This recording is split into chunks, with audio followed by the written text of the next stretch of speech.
अभी आजकल आंदोलन ज्यादा हो गया ना, तो बहुत सारे मनुवादी आज अम्बेडकरवाद और मनुस्मृति के खिलाफ ऐसे ऐसे लोग बोल रहे हैं जिनके मतलब डीएनए में घुसी हुई है मनुस्मृति। ऐसे ऐसे लोग फ्रॉड करके बोल रहे हैं, देख लो आप। एक और बहुत बड़े जर्नलिस्ट हैं हमारे, उन सबकी हम तारीफ करते हैं, बिहार में बोल रहे हैं कि भाई हमने बड़ी डिटेल में रिसर्च की थी, 130 सीटें तो आ रही थी, ये 200 क्रॉस नहीं होनी चाहिए थी। ये एक हमारे वाले हैं मनुवादी बैकग्राउंड से ही, वो मैंने सुना उन्हें, मैंने कहा वाह वाह, जिनकी 50 सीटें नहीं आ रही थी, हमारा माइंडसेट तो वहां बना दिया। ये ईमानदार आदमी कह रहे हैं कि 130 आ रही थी, इतने बड़े फ्रॉड है ये। बिहार में 50 सीटें नहीं आ सकती थी इनकी, ईवीएम से चुनाव हुआ इसलिए आई। लोग नफरत करते हैं आरएसएस और बीजेपी के लोगों से, नफरत करते हैं किसी को वोट। और वो हमारे एक और sleeper cell party Prashant Kishor जी की बात बताऊं मैं आपको, बहुत इंटरेस्टिंग। वो कह रहे हैं मैं तो 40-50 साल से एक्सपर्ट ही हूं इस चीज का। और एक और हमारे स्लीपर सेल जो सुशील सोसाइटी के स्लीपर सेल है, इनका नाम है हमारे यादव साहब, योगेंद्र यादव साहब, दोनों परेशान हैं कि ये हो कैसे गया। वो कह रहे हैं कि जी 11% कैसे हो गया योगेंद्र यादव जी, 5-6% तो मैं समझ सकता था, ये 11% कैसे हो गया, ये मेरी समझ में नहीं आ रहा। भाई साहब हम जो बोल रहे हैं ईवीएम से हो रहा है, ये क्यों नहीं समझ में आ रहा आपकी? लेकिन आप तो पेपर बैलेट के खिलाफ हो, आप तो ईवीएम की बड़ी तारीफें लिखते हो इंडियन एक्सप्रेस के। तो ये जो आस्तीन के सांप है ना, ये है। दूसरे हमारे वो कह रहे हैं 130 आएंगी, ये प्रशांत किशोर जी, वो तो खैर अभी बहुत बड़े, वो भी अम्बेडकरवादी बने हुए हैं। वो ये कह रहे हैं कि जी ये एक नई पार्टी बनी थी 3 दिन पहले, सिंबल मिला था इन्हें 10,000 रुपए से। हम जो इतनी देर से अपनी मेहनत करके कैंपेनिंग कर रहे थे, हमारा सिंबल सबने जान लिया। हमें समझ में आती कि जी जेडीयू के सिंबल पे लोगों ने 10-10 हज़ार रुपए लेके महिलाओं ने वोट डाल दिए।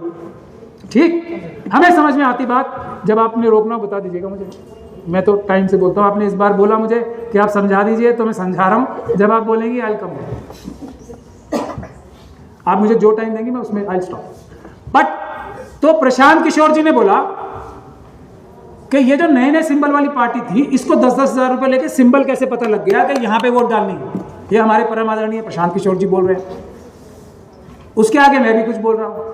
जब 10-10 हज़ार रुपए लेके ही वोट डले थे, तो ये लालू यादव जी को, आरजेडी को, कांग्रेस को, लेफ्ट पार्टीज को इतनी सारी वोटें कहां से आ गई? लॉजिक। पर ये लॉजिक मैं दे रहा हूं, मैं अपने आप को बेवकूफ मान रहा हूं कि मैं ये लॉजिक दे ही क्यों रहा हूं, किसको दे रहा हूं?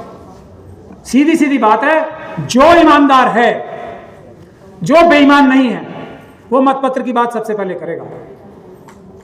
और हमारे साथी जो पॉलिटिकल पार्टीज में गए हुए हैं, मैंने उनके बारे में यही कहा है कि वो स्लीपर सेल से वो भी हार गए। आप लोग स्लीपर सेल्स को खत्म करो, यही पॉलिटिकल पार्टी सरकार बनाएंगी। हम तो आपसे यही रिक्वेस्ट कर सकते हैं अपने साथियों से जो अलग अलग पॉलिटिकल पार्टीज में गए हैं, जाके आप स्लीपर सेल्स हटवा दो, बस जनता अपने आप देख लेगी सब कुछ। और वरना नेताओं को यह समझ में आ जानी चाहिए बात कि अब बीजेपी और आरएसएस से ज्यादा लोग नाराज हैं, तो वो अपोजिशन पार्टी के लोगों से हैं।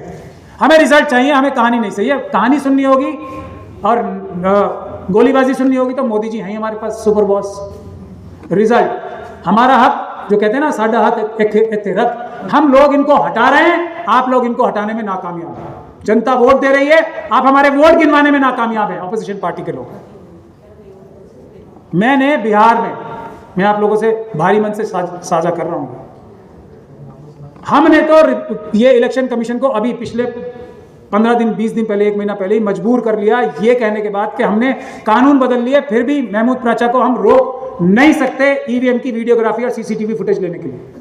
इसलिए हमने जलाई दी, डिस्ट्रॉय कर दी, ये आके कोर्ट में स्टेटमेंट दे दी।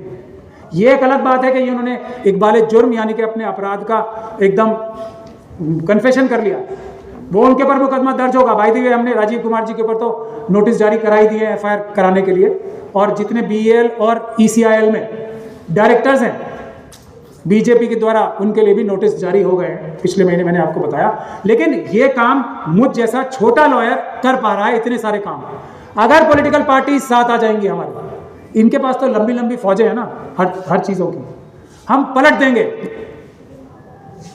ये ईवीएम के सरकारें पलट देंगे, जनता सड़कों पे आएगी, ईवीएम की जगह मतपत्र से चुनाव होंगे, इनकी जमानतें बचानी भारी पड़ जाएंगी। लेकिन अफसोस अभी तक बिहार में इलेक्शन पिटीशन नहीं डाली। ये सीकरवार जी यहाँ बैठे मुझसे नाराज भी होते हैं, मैं तो अपनी गलती भी तो बताऊंगा। जब इन्होंने पिटीशन डाली थी, इनकी भी वीडियोग्राफी हमारे पास है, चोरी साफ नजर आ रही है उसमें। अब प्रॉब्लम क्या होती है कि हियरिंग पे जज साहब जो है हमें हियरिंग नहीं देंगे, 6 महीने में इनका केस खत्म नहीं करने देंगे। हालांकि सेक्शन 86 में सब सेक्शन 7 में साफ साफ लिखा है कि 6 महीने में केस खत्म होना चाहिए। महाराष्ट्र में हमने सारी पिटीशन डलवाई, तो कुछ दिन तो साथ रहे, उसके बाद छोड़ दिया और वो पिटीशन सब डिसमिस होनी शुरू हो गई हैं। हरियाणा में एक पिटीशन जो डली, जिस ग्राउंड पे महाराष्ट्र में डिसमिस हुई है, उसमें हमने उसी ग्राउंड को डिसमिस कराया अभी हरियाणा से 4 दिन पहले। महाराष्ट्र में 100 से ज्यादा पिटीशंस डली हुई हैं, फॉलो अप नहीं किया, किसी और से कराया। और मैं इस बात को अगर कहता हूं तो ये मेरा दुखी मन है कि मुझे ऐसा ही लगता है कॉम्प्रोमाइज हो गए वो। तो मैं आपको बिहार की बात बता के बात खत्म करना चाहता हूं। बिहार में जुलाई 3 को पिछले साल मैंने सब पॉलिटिकल पार्टीज को एक चिट्ठी लिखी, उसमें चीज़ें बताई कि मैं रिट पिटीशन लगाना चाहता हूं। रिट पिटीशन लगाने के लिए जो सबूत चाहिए मुझे, वो पॉलिटिकल पार्टीज के पोजीशन में हैं। आप मुझे वो दे दीजिए। ये मैं ईवीएम से जो चुनाव हो रहे हैं बिहार में, ये मैं इसका जहर कम से कम कर दूंगा, तब आप चुनाव जीत जाओगे, वरना आप चुनाव हारोगे, 100% हारोगे। नहीं रिस्पॉन्ड किया एक भी पॉलिटिकल पार्टी ने। अब मैं यूपी के लिए, तमिलनाडु के लिए, वेस्ट बंगाल के लिए वही बात कह रहा हूं। अभी भी ईवीएम को रोक लेंगे हम, जितना रोक लेंगे उतनी ज्यादा हमारी जीत की पॉसिबिलिटी बढ़ जाएगी। वरना वेस्ट बंगाल में पता नहीं क्या होगा, क्योंकि वहां जनता बहुत जागरूक है। कितना वो ईवीएम को रोक पाएगी, मेरे ख्याल से शायद रोक ही ले, लेकिन फिर भी नेक टू नेक लड़ाई होगी वेस्ट बंगाल में। तमिलनाडु में इस बार तो नहीं, अगली बार ईवीएम से चुनाव होंगे। और इस बार भी वो एक साउथ में बहुत बड़े हीरो हैं, उनको फिल्म स्टार हैं, उनको ला रहे हैं, तो मुझे खतरे की घंटी लग रही है। उसके बहाने से डीएमके को वो हरा दे और ये बोल दें कि ये इन्होंने स्वीप कर लिया। करेंगे सब स्वीप ईवीएम के माध्यम से। और ईवीएम को अगर रोकना है तो कानूनी लड़ाई 20%, 80% आंदोलन। एसआईआर की मेरी गुजारिश यही थी सब लोगों से कि एसआईआर का बाइकआउट होना चाहिए, इलेक्शन का बाइकआउट नहीं होना चाहिए। अगर हम लोग एसआईआर का बाइकआउट कर देते तो एसआईआर फेल हो जाती, लेकिन हमने नहीं किया। सीए एनआरसी फेल हुई थी क्योंकि हमने कागज नहीं दिखाने का आंदोलन एक किया था, वो सक्सेसफुल आंदोलन था। सीए एनआरसी एक तब लागू नहीं करा पाए और अब वही दूसरे रास्ते से वही काम शुरू हो गया है।